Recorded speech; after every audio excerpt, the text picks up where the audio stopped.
Thank you, Heavenly Divine Father and Spirit, Mother, Holy, Gaia. Thank you, Divine Creator Source, for allowing me to be your servant, your beautiful mouthpiece, Lord, for I seek to serve you.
Thank you, Heavenly Divine Father, Spirit, and Source, for allowing me to be your mouthpiece. See, there's so many things I have to talk to you about, like externalizing the God within, service, the nervous system, and the sixth house.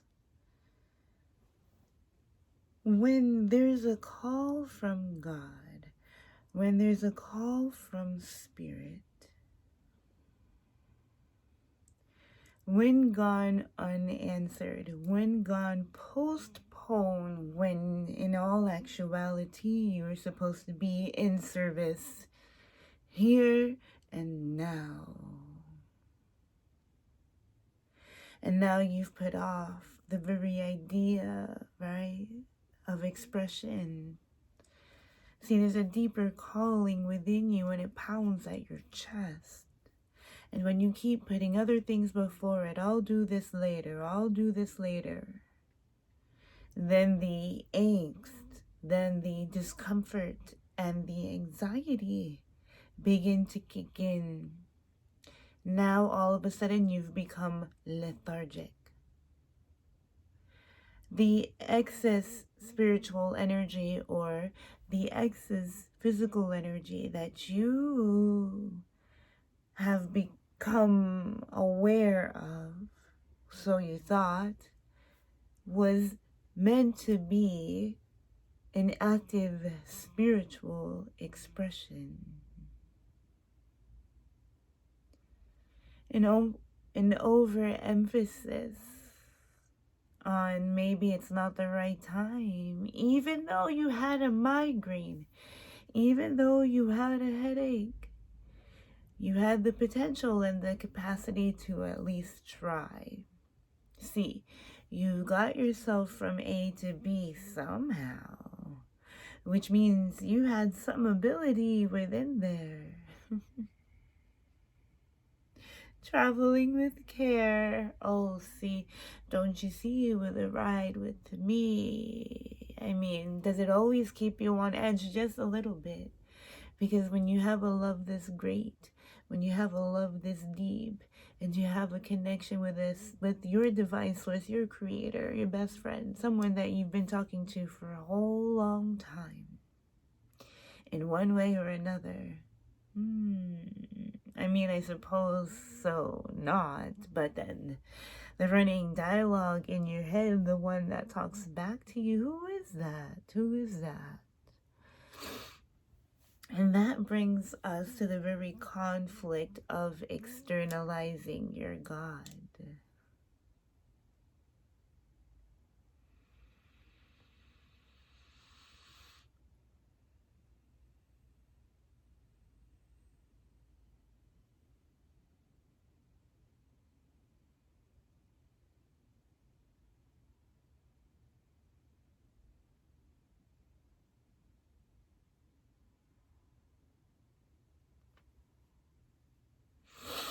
I mean, didn't you know that the God is within? Why do you keep referring to something outside of yourself? Why do you keep saying that you worship an almighty God? It says almost that very thing has become taboo in a new age of spirituality. You're not supposed to externalize your God. Didn't you know that the God was within? If you don't know that, then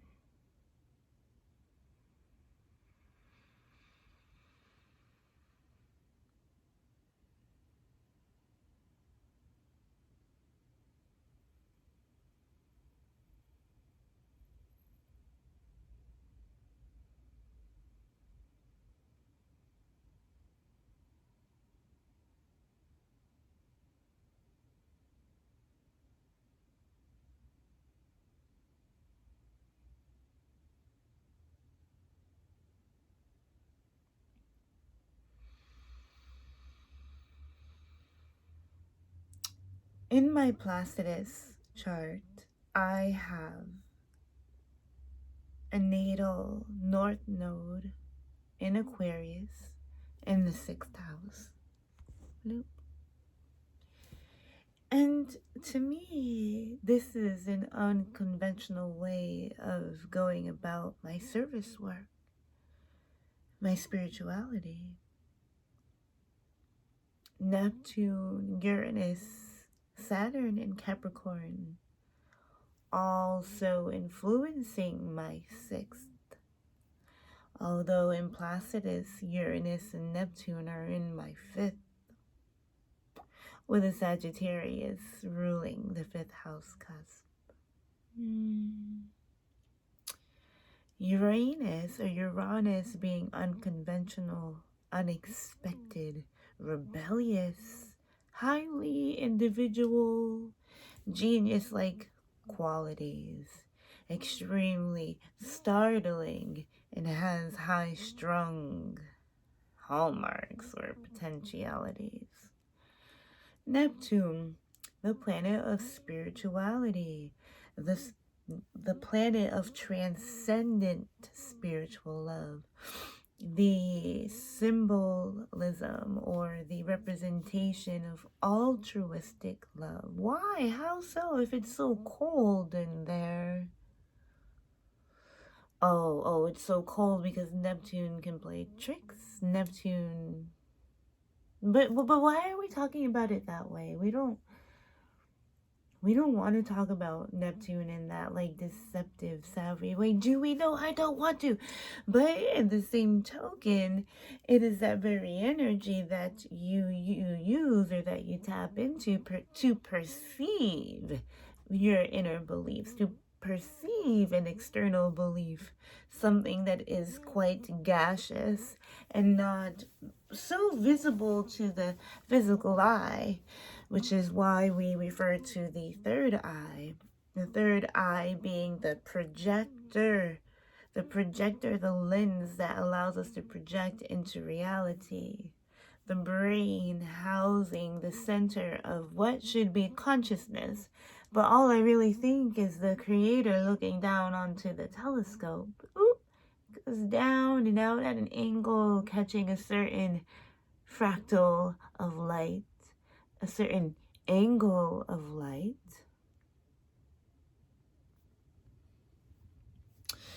And so why do I not think that I am the only source? Why is it that I don't think that I am God? That I think I'm God solely? Do I really think? No, I don't think that. Nor do I believe that. And that's not supporting a poor or lack mindset, nor does it support a fear-mongering mindset. But I can see why it's triggering you that you don't really want me to believe in a higher God that's omnipotent, because for some reason, if I believe in this God, then it gives it a reality. And if it's omnipotent, it means that it has control over me. And I don't want you to have control over me, so I really don't want you to believe in this God that I think is out there, but I choose not to really accept, because I think that the God is only within me, only so I don't need to go external to it. But when I see you doing that, it's threatening my idea that I am the only God and that I only need myself. And I'm really, really not liking the fact that you keep referring to God as someone and something outside of yourself. Well, I do too believe that I am God, that I am of God, that I am child's God, that I am child's God, that I am God's child, that I am a droplet, bloop, from the ocean, bloop, out of the ocean, bloop, from the sky, drizzle, drizzle, drizzle, drizzle, drizzle, drizzle, drizzle. I'm just like a droplet in the unison of all that is you. But I still believe that there's something mastering this cyclical change. Water, condensation, gas, water, for liquid, like all this like beautiful like gas, liquid, water, transformation, water into wine thing that God does every single day before our eyes. And we're saying that we're the gods and that we're orchestrating this, but we just somehow forgot, or that we don't remember we're doing it. Really? Do you really? Really? Then why break yourself into such a small fractal form, such a little tiny fractal thing? Like, why wouldn't you just remain the very essence that keeps the skies from churning, to keep the waters from falling, the rotation of Earth on its axis? See?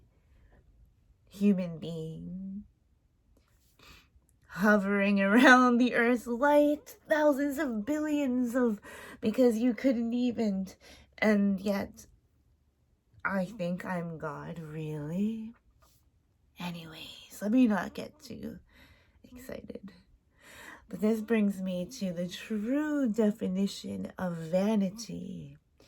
And when the Lord came to swipe down upon the cities of Babylon and Egypt with all these plagues, because there is ideas or this fascination of self that was so all-encompassing, that was so vain, it left no room for something higher to come in, something to teach it, for there's no space. The ego has overexpanded. Aquarius, Capricorn, oh no, not Aquarius in the 6th. I have Capricorn in the 6th house with an Aquarian North Node. So my path in life is one that is highly unique, but also inclusive in the act of service to humanity. On not small scales, but yes, small scales, since it's in the 6th house of like elderlies and small animals and